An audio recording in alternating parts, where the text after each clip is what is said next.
Vi har arbejdet med konspirationsteorien Da Vinci-mysteriet, som går ud på, at man mener, at der er nogle efterkommere af Jesus, da man mener, at Jesus og Maria Magdalene de har haft et forhold til hinanden. Man mener også, at Jesus gerne vil have Maria Magdalene til at videregive sin lære, i stedet for at det var kirken og dermed så paven, som der skulle videregive Jesus' lære. Vi har valgt at analysere Leonardo da Vincis maleri Den sidste nadver. Billedet er malet i 1498 og hænger i Santa Maria del Grassi kirke. Man mener, at Leonardo da Vincis maleri er nøglen til at knække den hemmelige kode om Maria Magdalene, Jesus og Marias efterkommer, den hellige gral samt forståelse for logen Sions priorat. På billedet Den sidste nadver ses Jesus i midten. Det pudsige ved dette billede er, at der på andre malerier af denne nadver sidder evangelisten Johannes ved siden af Jesus. Men på dette maleri sidder der en kvinde. Man mener, at denne kvinde er Maria Magdalene. Dette mener man dels fordi, at deres kroppe tilsammen danner bogstavet M for Maria Magdalene. Deres kroppe danner også tilsammen en omvendt trekant, som kan betyde noget seksuelt og noget kvindeligt, og derfor hævder man, at Maria og Jesus har haft et seksuelt forhold til hinanden. Et andet argument for den her konspirationsteori er, at hvis man skærer Marias figur ud og sætter den til højre for Jesus, så kan man så se, at figurerne passer sammen som to puslebrikker, som kommer til at ligge på hans skuldre. Nogle mener også, at Jesus og Maria fik et barn sammen, og at deres slægt derfor må være gået videre. Dette mener man, da man kan antyde en baby i Leonardo da Vincis maleri. Hvis man igen skærer Marias figur ud og sætter den til højre for Jesus, og man så skærer babyens figur ud, så vil man se, at de her tre figurer de også passer sammen til en stor helhed. Så har vi så også nogle argumenter imod den her konspirationsteori. Og der har vi så, at den del af billedet, hvor babyen så er, det er en del af Judas, og at det bare måske er lidt dårligt malet, så det kommer til at ligne en baby, men i hvert fald så er babyen så en del af kroppen af Judas. Trekanten mellem Jesus og Maria, den behøves ikke at betyde noget seksuelt og kvindeligt, men kan også betyde noget symbolisk for treenigheden, altså faderen, sønnen og helligånden.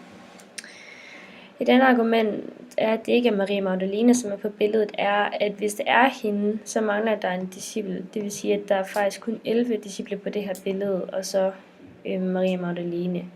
Så man tænker lidt så, hvorfor han måske kun har valgt at male 11 disciple og ikke alle 12 på det her billede. I den her tid, hvor maleriet blev lavet, der malede man mændene meget feminine, og derfor kan manden, kvinden, ved siden af Jesus og tolkes til at være en kvinde, selvom det måske i virkeligheden er en mand, fordi man på den her tid valgte at male mændene meget feministiske. Maria blev også nævnt meget få gange i Det Nye Testamente, og de eneste gange vi hører om hende, det er ved Jesus korsfæstelse, og at hun hjælper ved hans begravelse, og så mener man så, at hun er den første, som han møder ved genopstandelsen.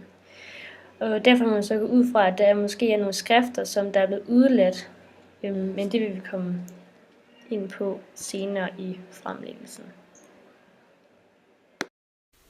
I teksten fra Erling Haagensen argumenterer han for, at konspirationsteorien er rigtig, og han kommer blandt andet med argumentet for, at bogen Da Vinci-mysteriet er kommet på kirkens liste over forbudte bøger, hvor han så sammenligner med Copernicus' bog, der beskrev, at jorden ikke var i centrum, som også var kommet på listen.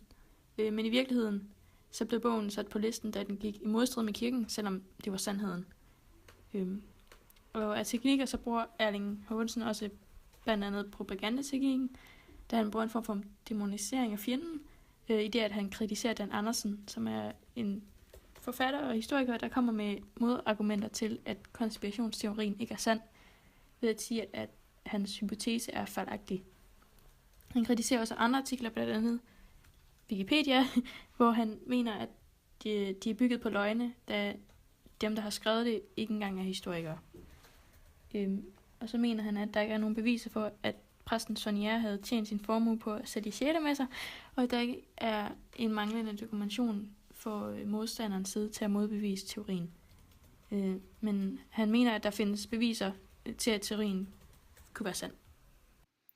Fakta bag Da Vinci-mysteriet. En kolossal svindelaffære af Dan Andersen.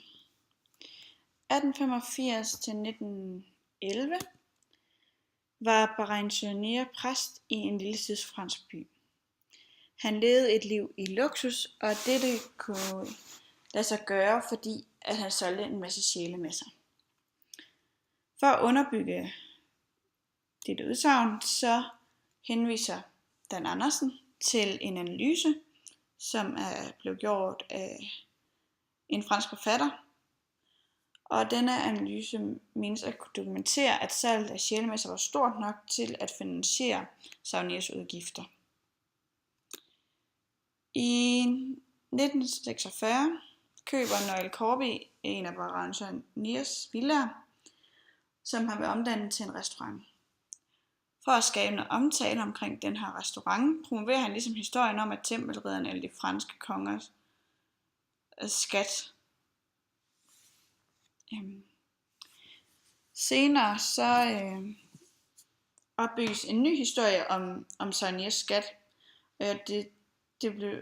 Det siges, at man under ombygningen af den kirke, Saunier han ligesom var præst i, blev fundet nogle dokumenter, som Saunier skulle have brugt til at afpresse kirken. De her dokumenter skulle indeholde nogle informationer omkring en efterfølger af Jesus. Dokumenterne de blev udgivet i 1967, og de her de skulle altså senere danne beviserne på teorien bag Da Vinci-mysteriet. Ifølge Dan Andersen, så bygger alle de her teorier på en masse løgne, og han bruger i artiklen en masse årstal, han henviser til, og nogle få analyser af nogle dokumenter. Men hans argument her i den her kronik, det er, at det er bare løgne, der er lavet for, at andre folk kunne få gavn af dem. Kronikken den er fundet på Jyllandsposten under debatter. Og i den her kronik på Jyllandsposten, der er Dan Andersen beskrevet som historiker og forfatter. Og Dan Andersen, hvem er han? Han er dansk forfatter og historiker. Han har en kandidat i historie og engelsk. Og fra 1997 til 2005 var han ekstern lektor ved Instituttet for Historie på Københavns Universitet. Er han troværdig? Han virker forholdsvis troværdig, men han er ikke så god til at begrunde hans argument. Udover at han ligesom få gange kan henvise til nogle analyser. Tror vi på den her konspirationsteori? Vi tror, der er nogle elementer i konspirationsteorien, som er sande. For eksempel det her med, at der var den her lille præst, som pludselig blev meget rig. Men igen, så er der ikke nogen, der ved, hvor pengene kommer fra. Vi ved heller ikke, hvorfor skulle Jesus vælge Maria Magdalene frem for paven. Altså, hvorfor skulle Jesus gå ind for ligestilling, når alle andre mænd i hans tid troede på, at et patriarkalt styret samfund var vejen frem. Og blev dele af historien holdt skjult, for at kirken kunne få magt, eller for at mændene kunne få magt. Fordi kunne kirken ikke have fået magt, hvis det var kvinder, der sad i kirken, for eksempel. Og hvordan ved vi overhovedet, hvem vi kan stole på? Og dem, der snakker om det her, er de overhovedet kompetente nok til at kunne argumentere for deres sag? Det er alligevel flere tusind år siden, at det her skulle være sket. Så hvordan kan vi vide, at de beviser, vi har nu, ikke er nogen, der er blevet fiflet med på vejen hen? I vores gruppe, der tror vi ikke helt, teorien holder vand, da der er alt for mange løse ender. Vi har tænkt lidt over, at hvis man vælger at tro på den her konspirationsteori, så vælger man også at tro på, at kirken har holdt dele af historien skjult for offentligheden. Derudover mener man også, at nogle skrifter eller evangelier slet ikke er kommet med i Bibelen, og de her evangelier måske har indeholdt nogle vigtige informationer omkring Marias betydning for Jesus, eller Marias betydning for videreførelsen af Jesu lære, og måske endda også svaret på, om der findes efterkommere efter Jesus. Og så begynder man jo at snakke om kirkens troværdighed, fordi hvis de har valgt at udlade noget viden for os, hvor troværdige er de så? Og hvor meget kan vi så tro på, at det de rent faktisk siger i dag? Og det kan medføre, at man mister noget tillid til, noget mistillid til kirken eller større autoriteter. En anden ting er, at hvis majoriteten af kristne bliver overbevist om, at Da Vinci-mysteriet er rigtigt, så risikerer kirken at miste sin magt.